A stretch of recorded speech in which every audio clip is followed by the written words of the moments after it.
Assalamualaikum Ustaz Muhammad Joban. Waalaikumsalam warahmatullahi wabarakatuh. Wah, Masya Allah. Apa kabar Setel? Kalau dari cuaca, saya dengar ini lagi rintik-rintik di mungkin 2 derajat atau berapa derajat pagi ini. Betul Ustaz Joban? Celcius. Iya, Oh, biasa Seattle kalau nggak hujan apa aneh gitu. oh ya, Setel kalau Ya, nggak hujan agak aneh dingin ya, ya macam kali ini. Bogor ya. Masya Iya, iya. Allah. Dingin sekali. Salju masih banyak di sana Ustaz Joban? Salju nggak ada. 2 hari yang lalu ada salju, tapi sedikit nggak banyak. Oh, sedikit banyak. Masya Allah. Nggak seperti di New York di mana ya. Ya luar biasa. Nah, Ustadz Muhammad Joban, tadi saya sampaikan ini ingatan tentang, sebelum kita lanjut lagi berita dari langit yang lainnya, tentang Kekaisaran Turki Utsmani 600 tahun berkuasa, luar biasa, sehingga berakhir di 3 Maret 2024.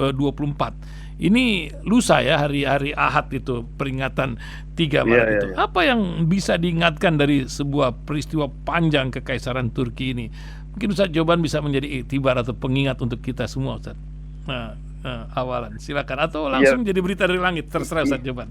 Tafadhol. boleh, boleh. Hmm. Iya, yang memang kehilafahan dalam Islam adalah suatu kewajiban ya, Hmm. keharusan. Hmm. Jangankan negara, Nabi itu kalau ada 3 orang bepergian, itu Hmm. satu harus jadi khalifah, jadi Oh, pemimpin, itu gitu maknanya kan. itu.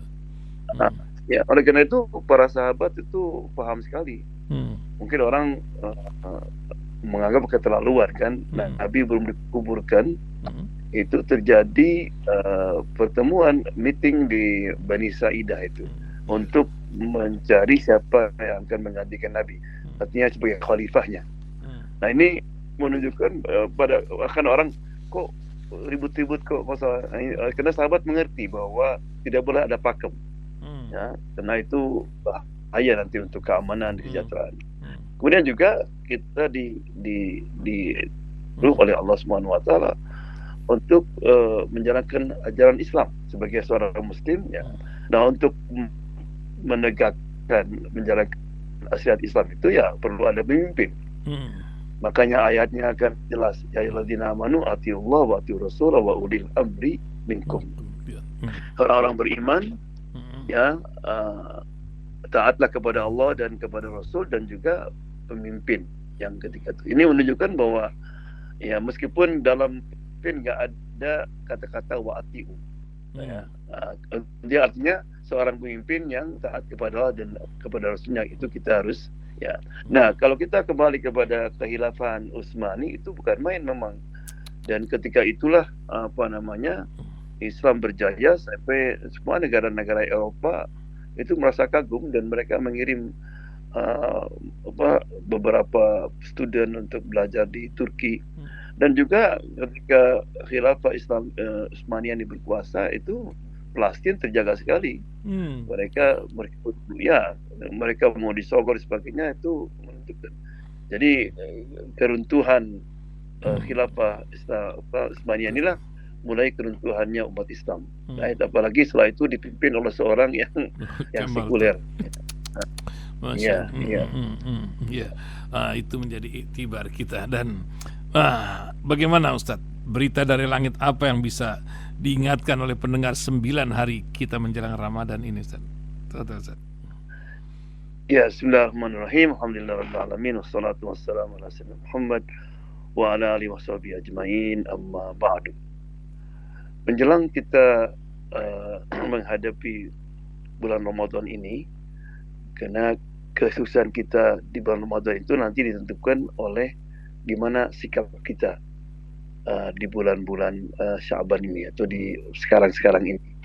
Apalagi sekarang sudah hampir kurang daripada 2 minggu. 2 minggu. Karena kalau kita perhatikan Nabi Muhammad SAW itu bukan main. Kata Siti Aisyah, saya tidak pernah melihat beliau puasa 1 bulan penuh seperti bulan Sya'ban. Namun demikian, ada beberapa hal saya kira yang perlu kita perhatikan. Ya, yang pertama, kita harus mulai membersihkan hati. Ya, karena banyak orang puasa nanti, tapi Allah tidak memandangnya. Karena Allah itu nanti akan memandang hati kita. Hati kita itu harus betul-betul siap bersih dari semua rasa benci, dengki, iri hati, ya. Karena kalau kita dalam Sya'ban saja, nisfu Sya'ban dalam hadisnya kan, itu kan pada hari itu nanti semua amal kita dipersembahkan kepada Allah Subhanahu Wa Taala, dan Allah insya Allah akan menerimanya kecuali dua, yaitu orang yang berbuat syirik dan orang yang memutuskan hubungan silaturahmi dengan orang lain. Nah, orang biasanya kalau silaturahmi putus itu karena hatinya tidak bersih. Oleh karena itu mungkin ada kisah yang kita sering dengar dari ustaz-ustaz, Nabi pernah mau salat maghrib kemudian memberikan pengumuman, sebentar lagi ada seorang datang dan orang itu ahli surga. Masya Allah. Artinya orang itu sudah punya boarding pass ke surga. Tentu semua sahabat melihat ke pintu itu. Datanglah seorang Ansori, badannya masih basah habis wudu. Artinya ia itu orang yang paling terakhir datangnya. Keesokan harinya Nabi umumkan lagi, orang yang sudah punya boarding pass ke surga sekarang akan datang. Orang itu juga 3 malam berturut. Kemudian Nabi salat maghrib. Nah, sahabat itu kalau ada keuntungan masalah akhirat mereka ingin tahu. Kepo. Makanya diantaranya Abdullah bin Amr itu langsung diikuti. Ya, diikuti, sudah dekat rumahnya. Pak, boleh saya nginep di rumahmu? Ya, saya ada masalah dengan orang tua saya. Saya bertengkar dengan bapak saya. Oh, silakan. Ahlan wa sahlan. Karena Abdullah bin Amr ingin tahu amal apa yang membuat dia kok sampai digaransi surga. Ya, malam-malam Abdullah bin Amr salat tahajud. Orang itu nggak bangun, dia tidur korok. Dia bangun hanya menjelang subuh, mungkin sekitar setengah jam, 20 menit. Dia salat 2 rakaat, kemudian ke masjid. Besoknya Senin, dia puasa. Abdullah bin Umar puasa, dia nggak puasa. Sampai 3 malam pokoknya diperhatikan, ini orang nggak ada amalan yang spesial. Dalam pikiran Abdullah bin Umar, ini Nabi salah nggak gitu? Artinya mestinya dia lah gitu. Akhirnya dia bilang, Pak, maaf Pak, saya jangan bohong gitu ya. Saya nggak bertengkar sama orang tua saya.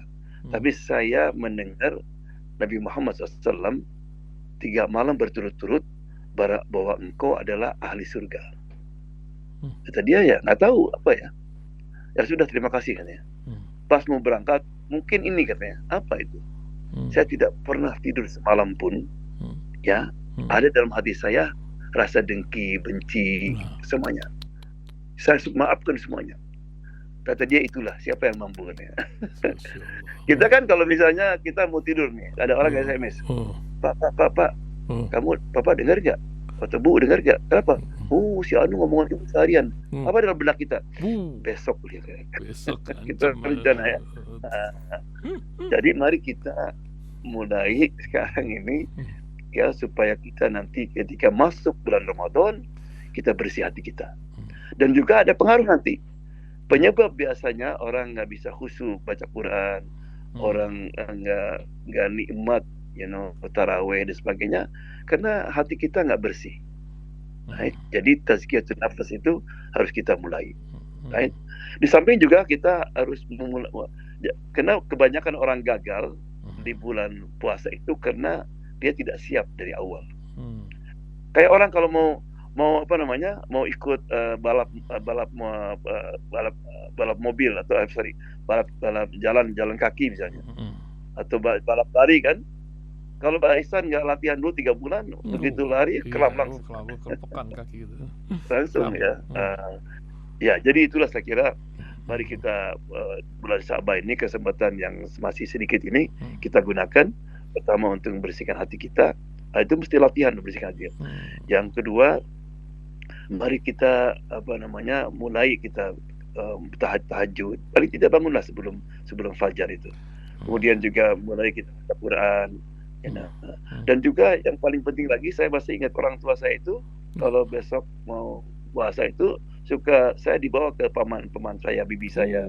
Jadi sure silaturahmi. Jadi begitu masuk puasa, karena juga ada sebuah hadis bahwa ketika malam Lailatul Qadar Allah akan memandang semua orang yang sedang sujud, sedang rukuk dan insya Allah akan terima, kecuali orang yang qati' rahim, yang memutuskan hubungan silaturahmi. Right? Ya. Jadi itulah saya kira mari kita mudah-mudahan terakhir jangan lupa doa Allahumma balighna Ramadan, Allahumma balighna Ramadan. Allah sampaikanlah kepada bulan Ramadan. Apa tujuannya? Kalaupun kita mudah-mudahan Allah sampaikan, kalaupun nggak sampai dapat pahala Ramadan kita. Ya, saya kemarin dalam ceramah saya katakan ada seorang, mungkin Pak Ihsan tahu Pak Ustadz Umar Mita ya. Oh ya, tahu. Iya. Ya, Marmita, ibunya itu sebelum meninggal bilang, nak, nanti Ramadan yang akan datang saya mau iktikaf di masjid yang tahun lalu itu ya. Iya, makanya. Sehari sebelum puasa meninggal dia. Tapi tetap dapat pahala iktikaf itu. Nawaitunya, niatnya penting. Nawaitunya ya.